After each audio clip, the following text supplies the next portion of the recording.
I'm done. All right. I'm not like angry as I was earlier. I'm just tired now, actually, because of me not wanting to chuck this thing out my window or through my wall or onto the floor because this thing has just become a giant paperweight because of this cursed little blue box right here.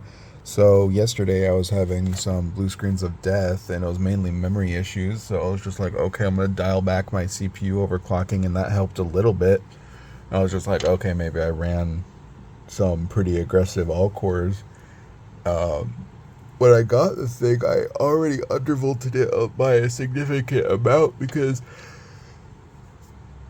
Asus boards specifically were running these things at like 1.6 volts, especially the AI quote unquote overclocker tuner, whatever to the hell, especially multi core enhancements. It would literally try to pull 1.6 volts and then run these things at like 6.1, 6.2 for like 10 seconds, then either crash to like 5.2 or just like crash entirely. So that thing was kind of dumb.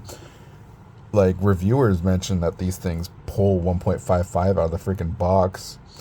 This is a Asus Strix Z790E second revision, so it was one that was intended to support it out of the box, and it sure did out of the box on launch.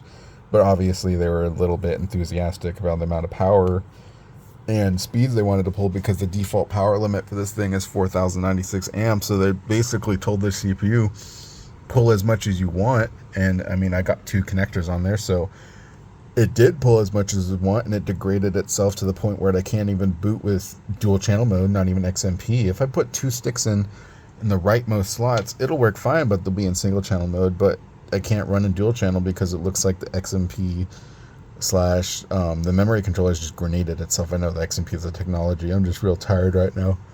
I could give you like the specs rundown of what I got now.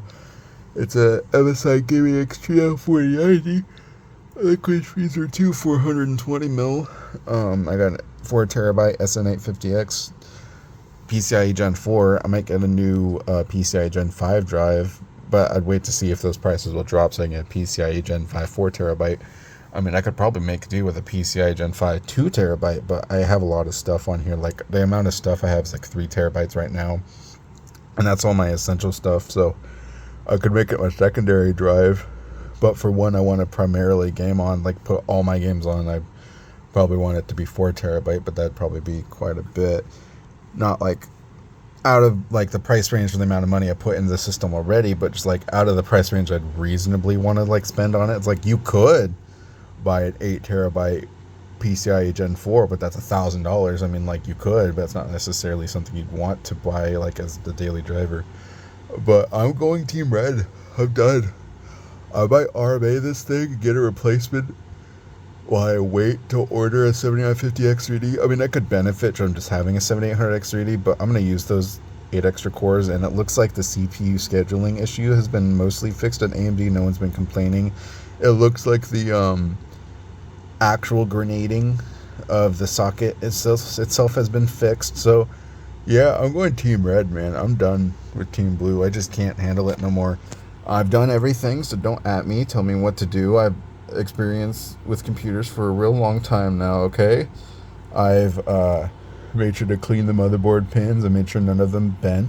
I've cleaned the pads. I've made sure to clean the entirety of the bottom of the CPU. I've messed with the amount of pressure that the CPU cooler has. I've made sure to clean my DIMM slots. I've made sure to clean the RAM itself. I made sure to use different sticks of memory.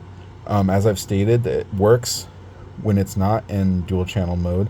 I've already pulled this off because this is what I originally had when I bought the thing.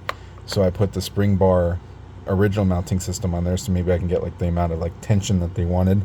Still didn't work. I don't care about the warping. I just, because I had this, so like I've barely had this on for a few hours and it's still not working. And I don't want to pull this thing apart to maybe try this again when it's probably not going to work again. So yeah, I'm just done. I'm tired. I hit my head on the bottom of my desk a few times, so thank God that I haven't got a concussion or something, because honestly I'd rather be a concussion and be sleeping right now than trying to fix this damn thing. And, you know, yeah.